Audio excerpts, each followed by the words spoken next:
पहाड़ों के ऊपर बसा है प्यारा, हिमालय के गोद में समाया, एवरेस्ट की तरह सर ऊंचा है जिसका, कंचनजंगा, एवरेस्ट, धौलागिरी, अन्नपूर्णा, माकालू, लोटसे सरताज है जिसका। बहुत सारे समुद्र किनारे घूमने के बाद इस बार हम लोग निकल पड़े दुनिया के सबसे ऊंचा चोटी, पूरे दुनिया का सर का ताज, पहाड़ों का बादशाह, हिमालय की शान एवरेस्ट देखने के लिए। इस बार हम लोग हमारा यात्रा स्टार्ट किए थे हावड़ा स्टेशन से। हावड़ा से ट्रेन में हम लोग चले गए थे रॉक्सोल स्टेशन और रॉक्सोल से बाई कार हम लोग गए थे नेपाल के पोखरा। हम लोग रॉक्सोल स्टेशन से हमारा यात्रा स्टार्ट किए थे। कुछ देर शहरों के बीच से गुजरने के बाद हम लोग पहाड़ी रास्ते में चलने लगे। यहाँ पे हमारे साथी था पहाड़ और नदियाँ। सुंदर सुंदर पहाड़ और नदियों के वादी के बीच में से हम लोग गुजरने लगे और धीरे धीरे आगे बढ़ने लगे। इंडिया से नेपाल जाने की इस अद्भुत जर्नी को यानी कि हावड़ा स्टेशन से पोखरा पहुंचने तक पूरा डिटेल्स में आज के इस वीडियो में आपके साथ शेयर करने वाली हूँ। Hello friends, my name is Rajshree and welcome back to my channel Rajshree Sanjay. Let's begin. Hello friends, good afternoon and welcome back to my channel. My name is Rajashree. Today we are going to start our new journey. आज हम लोग जा रहे हैं Howrah to रॉक्सोल। आप समझ गए होंगे हम लोग कहाँ जा रहे हैं। हाँ, हम लोग जा रहे हैं नेपाल। अभी हम लोग मिथिला एक्सप्रेस में हैं। हावड़ा से ये रॉक्सोल तक जाता है। हावड़ा से ये ट्रेन छोड़ चुकी है और अभी हम लोग रुके हुए हैं बैंडल जंक्शन में। बैंडल पे ये ट्रेन 10 मिनट रुकेगी। ये है बैंडल जंक्शन। इस साइड के ट्रेन में बहुत ही ज़्यादा भीड़ है अभी। Good morning. आज हम लोग पहुंच चुके हैं रॉक्सोल स्टेशन। कल दोपहर को 3:50 को हम लोग जर्नी स्टार्ट किए थे हावड़ा स्टेशन से और आज सुबह 8:30 बजे पहुंच गए हैं रॉक्सोल स्टेशन। नॉर्मल जो प्रोसीड्योर होता है, यहाँ से आपको एक टांगा लेना पड़ता है और वो टांगा आपको नेपाल बॉर्डर छोड़ देता है, मतलब नेपाल बॉर्डर क्रॉस करवा देता है। उसके बाद आपको गाड़ी मिलता है। पर यहाँ पे अभी गाड़ी इस तरफ से ही मिलना स्टार्ट हो गया है। इस साइड से ही गाड़ी आपको डायरेक्ट आप जहाँ जाना चाहते हो, काठमांडू या कहीं और, वो लेके चले जाएंगे। तो हम लोग भी वैसे ही एक गाड़ी बुक कर लिए है जो हम लोगों को एकदम इस रॉक्सोल स्टेशन से डायरेक्ट लेके चले जाएंगे पोखरा। तो हम लोग अभी डायरेक्ट चले जाएंगे पोखरा। तो ये है हमारा ट्रेन मिथिला एक्सप्रेस। इसी ट्रेन से हम लोग आए हैं। गाड़ी है भैया।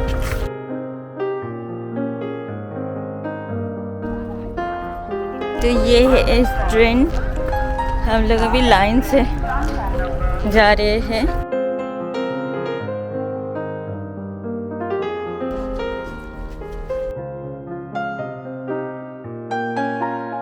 गाड़ी नंबर को तो हम लोग को ड्राइवर हम लोग को बोला है कि इस टेंपल के सामने उनका गाड़ी है। देखते हैं कहाँ पे है हमारी ड्राइवर। और हम लोग अभी ये रॉक्सोल स्टेशन से बाहर आ चुके हैं। ये देखिए रॉक्सोल स्टेशन सामने से वो उधर दिख रहा है। जो काठमांडू में टेंपल सारा है ना, उसी स्टाइल से बना हुआ है ये रॉक्सोल स्टेशन का फ्रंट एरिया। हम लोग का ड्राइवर आ चुके हैं। हम लोग अभी चले जाएंगे। ये है वो गाड़ी।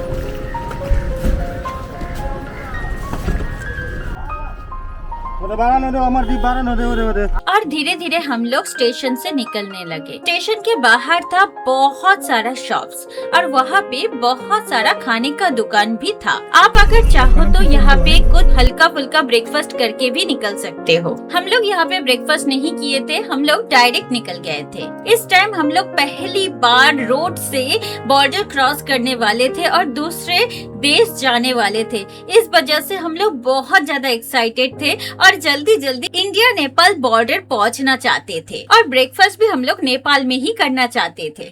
अभी हम लोग आए हैं एक पेट्रोल पंप पे। ये बिहार में ही है, मतलब हम लोग अभी तक इंडिया में ही है। इस पेट्रोल पंप में हमारे जो ड्राइवर है वो पेट्रोल डाले अपने गाड़ी में। अभी हम लोग रवाना हो जाएंगे फिर से। हम लोग को जाना है आज पोखरा। मैं आपको थोड़ा ये पेट्रोल पंप दिखा देती हूँ। जो गाड़ी में हम लोग जा रहे हैं वो हम लोग ऑनलाइन बुक कर लिए थे, पर अब स्टेशन से भी गाड़ी बुक कर सकते हो। हमारे ड्राइवर हम लोग को बोले उनके एक ऑफिस में अभी हम लोग को लेके जाएंगे, जहाँ पे सिम लेना फिर मनी एक्सचेंज सारा हम कर सकते हैं। थोड़ा सा चाय नाश्ता वगैरह भी उधर हो सकता है। अभी हम लोग जाएंगे इंडिया से नेपाल। और पेट्रोल फुल करने के बाद हम लोग फिर से हमारा जर्नी स्टार्ट किए। नेपाल हमेशा से ही मेरा सपना था। नेपाल एक लैंडलॉक्ड साउथ एशियन कंट्री है। इसके दोनों साइड में दो देश है, एक है इंडिया और एक है चाइना। और नेपाल के बारे में बात करते करते हम लोग पहुंच गए नेपाल बॉर्डर, इंडिया बॉर्डर।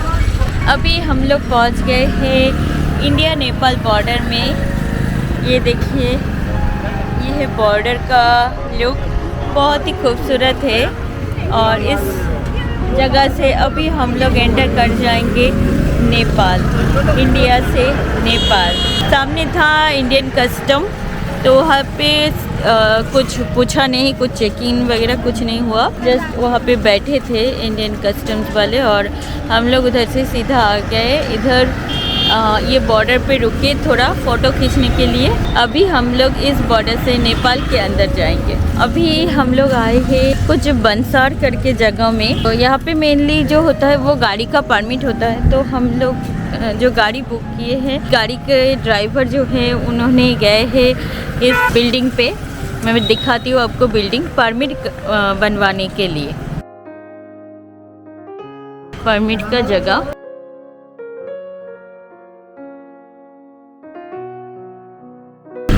इधर से सारा गाड़ी ये परमिट करके निकल रहे हैं।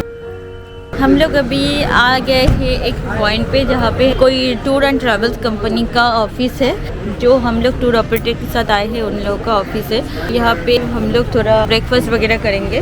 सामने एक मोमो का दुकान है, तो हम लोग सोचे मोमो खाएंगे और चाय पियेंगे। उस दिन ब्रेकफास्ट में हम लोग ये आंटी के दुकान में मोमो खाए थे, यहाँ चाय पिए थे। अभी हम लोग है बीरगंज में। बीरगंज में एक रेस्टोरेंट में हम लोग खाना खाए। इंडियन रुपीस में ही हम लोग अभी तक एक्सचेंज किए हैं, मतलब खाना पीना जो भी खाए हैं वो सारा इंडियन रुपीस में ही हम लोग पे किए हैं। कोई प्रॉब्लम नहीं हुआ है। यहाँ पे बीरगंज में मुझे 2-3 होटल दिख रहा है एकदम सामने। ये है सामने एक होटल, होटल जय नेपाल, और उस साइड पे और एक होटल है, होटल शेखर। और यहाँ पे कुछ खाना पीने का दुकान है, वहाँ पे कुछ दुकान है। हम लोग उस दुकान पे, वो जो गेटवे होटल लिखा हुआ है वो भी एक होटल ही है, होटल एंड रेस्टोरेंट। तो वहाँ पे हम लोग एक्चुअली ब्रेकफास्ट किए हैं। तो यहाँ पे मोमो का प्राइस मैं थोड़ा आपको बता देती हूँ। वेज मोमो है 60 रुपीज़ पर प्लेट, नॉन वेज मोमो है वो है 75 रुपीज़ पर प्लेट। चाय हम लोग पिए हैं, चाय का प्राइस लिया 10 रुपये कप। तो सारा पैसा हम लोग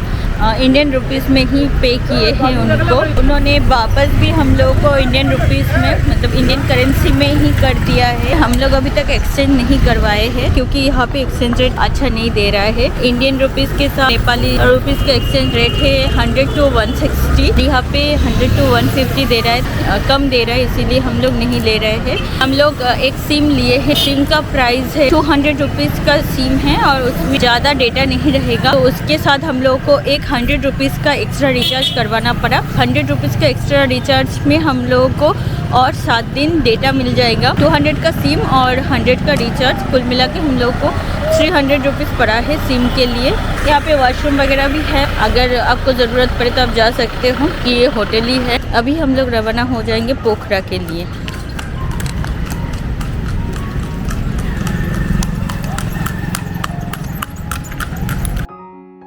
अभी हम लोग आए हैं घंटाघर में। ये है हमारे पीछे, ये जो टावर आप देख रहे हैं ये है घंटाघर। यहाँ पे मेनली हम लोग आए हैं मनी एक्सचेंज करने के लिए। जहाँ पे हम लोग रुके थे चाय पीने के लिए, वहाँ पे भी मनी एक्सचेंज हो रहा था, पर वहाँ पे रेट कम दे रहा था, 150 दे रहा था। नॉर्मली रेट है वो है 160, पर 160 तो कोई देगा नहीं। वो 155 to 158 मिल जाता है तो बहुत अच्छा होता है। 150 दे रहा था और एक जगह पे 153 ऐसे दे रहा था, तो बहुत ही कम दे रहा था। तो इसीलिए हम लोग आए हैं यहाँ पे घंटाघर में मनी एक्सचेंज करने के लिए।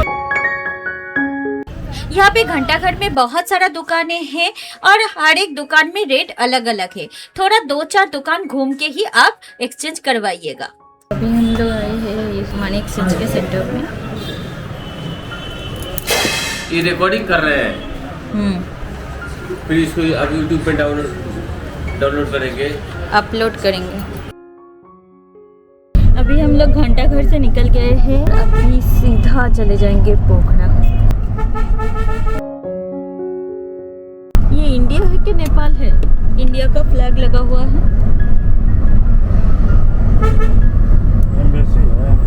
ओ एम्बेसी है, ये एम्बेसी है। अच्छा, यहाँ पे ना बहुत लोग मुझे पूछ रहे थे आप रिकॉर्ड कर रहे हो कि क्यों कर रहे हो, कहाँ पे डालोगे। जहाँ पे मनी एक्सचेंज हो रहा था वहाँ पे भी लोग पूछ रहे थे, जहाँ पे बंसार में परमिट करने के लिए हम लोग गए थे वहाँ पे भी लोग पूछ रहे थे। पता नहीं इतना लोग क्यों पूछ रहे थे रिकॉर्डिंग के बारे में। और धीरे धीरे कब रास्ता इतना खूबसूरत हो गया पता ही नहीं चला, कब हम लोग शहर से इतने सुंदर रास्ते में आ गए पता ही नहीं चला। कौन सा नदी है ये?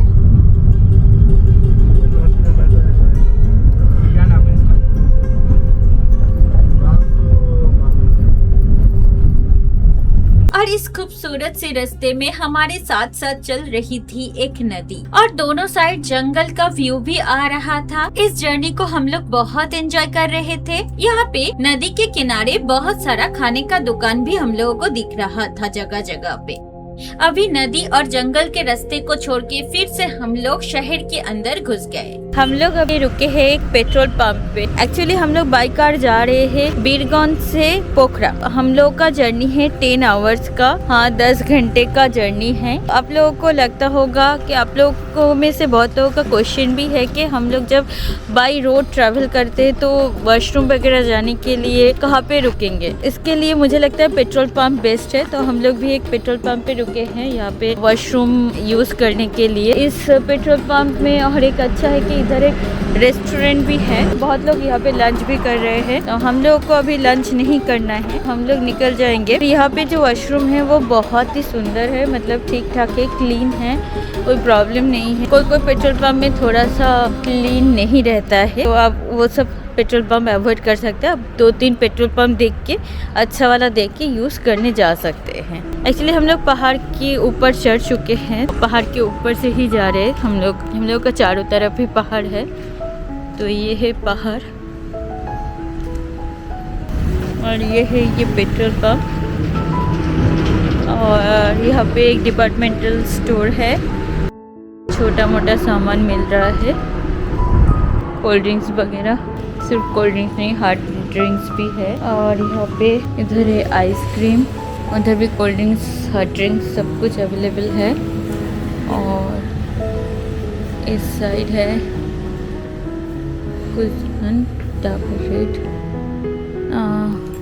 इस बार पेट्रोल पंप से निकलने के बाद हम लोगों को जो व्यू मिला उससे हमारा दिल तो खुश हो गया, पर ये रास्ता बहुत ही खराब था। पर हम लोग मुक्त होके इस पहाड़ के खूबसूरती को देख रहे थे। ये शांत सुंदर पहाड़ और बहती हुई चंचल नदी सूरज की किरणों से चमक रही थी। अब नेपाल जा रहे हैं तो नेपाल के बारे में कुछ चीजें जान लेते हैं। पूरी दुनिया में जितना हाईएस्ट पीक्स है उसमें से 8 इस नेपाल में ही है। पूरे दुनिया का हाईएस्ट पीक माउंट एवरेस्ट भी इस नेपाल में ही है। इसी नेपाल के साउदर्न पोर्शन के तराई प्लेन के लुम्बिनी में जन्म लिए थे भगवान गौतम बुद्ध, जो थे बुद्ध धर्म का जनक। और नेपाल के काठमांडू के पशुपतिनाथ टेम्पल को विजिट करने के लिए हर साल बहुत सारे श्रद्धालु नेपाल आते हैं। और नेपाल के जनकपुर के बारे में कौन नहीं जानते हैं, हम लोग सब जानते हैं। भगवान सीता का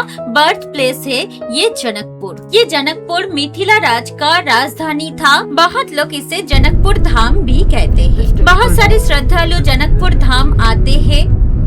यहाँ पे पहाड़ों में हम लोगों को स्टेप फार्मिंग दिखा और रामायण में उल्लेख किया हुआ वाल्मीकि आश्रम भी इस नेपाल में ही है। ये वाल्मीकि आश्रम चितवन नेशनल पार्क के घने जंगलों के अंदर है। ये वाल्मीकि आश्रम वही जगह है जहाँ पे माता सीता अपना वनवास काटे थे। अभी हम लोग खाना खाने के लिए उतरे हैं। लगभग 3:55 हो गया है, बहुत लेट हो गया है। एक्चुअली हम लोग बोले थे 3 बजे कहीं पे रुकने के लिए, पर पहाड़ में तो उतना एक्यूरेट टाइम पे कहीं पे खाने के दुकान मिलेगा नहीं। तो कभी शहर के अंदर घुसेगा या फिर अच्छा वाला रेस्टोरेंट मिलेगा कहीं पेट्रोल पंप पे, तभी आपको खाना मिल सकता है। शहर के अंदर आते आते होटल में बैठते बैठते खाना ऑर्डर करते बहुत लेट हो गया। 3:45 बज गया था और अभी तो 3:55 हो गया है। हम लोग खाना ऑर्डर कर चुके हैं। बहुत लेट हो गया आज खाने में, पर ये जगह बहुत ही खूबसूरत है। ये पहाड़ों के बीच में एक छोटा सा शहर था जो बहुत खूबसूरत था। और ये वाल्मीकि आश्रम वही जगह था जहाँ पे ऋषि वाल्मीकि ने रामायण लिखे थे। और ये देखिए इधर भी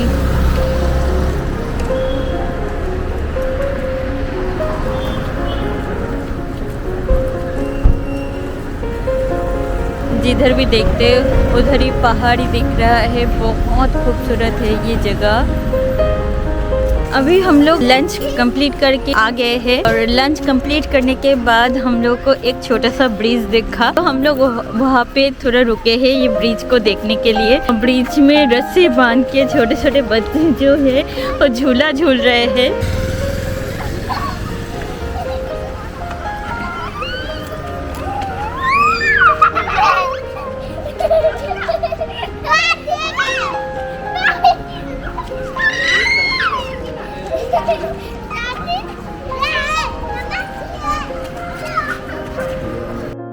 और ये वाल्मीकि आश्रम ही वो जगह थी जहाँ पे माता सीता ने लव कुश को जन्म दिए थे। और ये ब्रिज था बहुत ही खूबसूरत, नीचे से बह रहा था नदी और इस जगह के चारों तरफ था पहाड़। सच में इस जगह से तो हम लोगों को जाने का ही मन नहीं कर रहा था।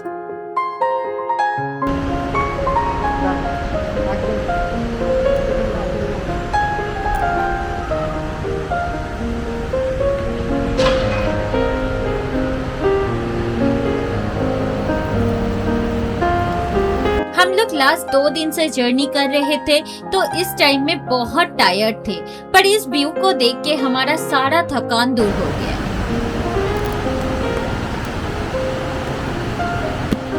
हमारी रॉक्सोल से पोखरा तक पहुंचने का कार का फेयर था 6000 रुपीज। हम लोग गाड़ी ऑनलाइन में ही बुक किए थे, पर आप बस में भी जा सकते हो, उससे आपका खर्चा बहुत कम होगा। बस आपको बीरगंज से मिल जाएगा।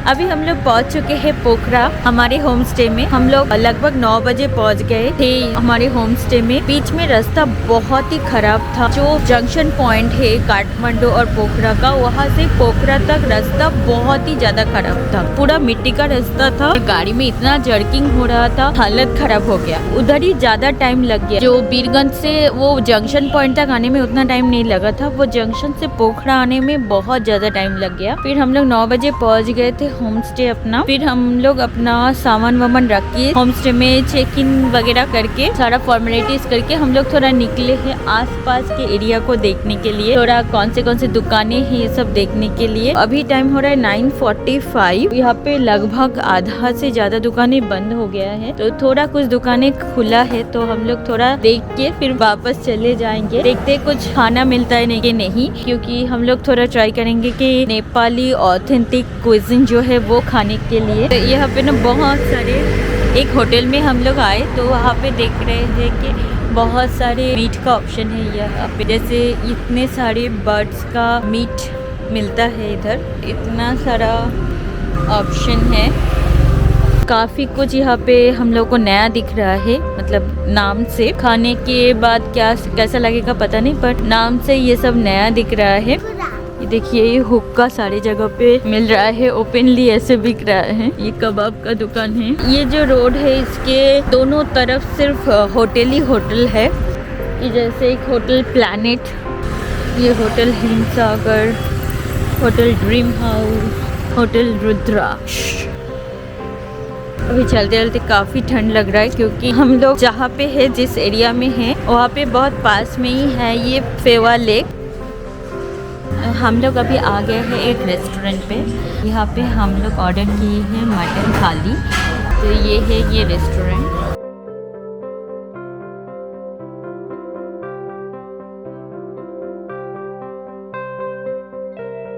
तो हम लोग ये मटन खाना सेट ये ऑर्डर किए हैं। ये नेपाली में 600 रुपये में। और इस रेस्टोरेंट में घुसते ही ये जो ड्रिंक है ये कॉम्प्लीमेंट्री मिला है हम लोगों को। हम लोग पूछे ये क्या है, तो वो बोले कि ये जो है ये एक टाइप का छाछ है, दही से बना हुआ है, ये मिला है। और ये है हम लोगों का खाने का थाली।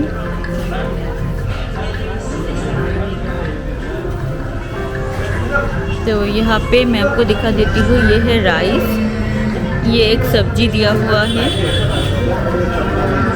ये है दाल, ये है मटन आई थिंक, ये कुछ चटनी है, ये भी 2 चटनी है, ये पापड़ है और ये कुछ साग है, ये सलाद है और ये भी साग है।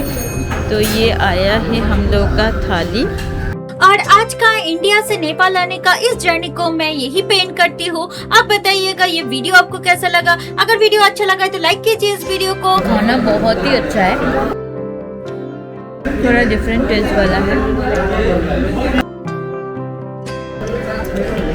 ये कुछ साग है, इसको बॉईल करके दिया है।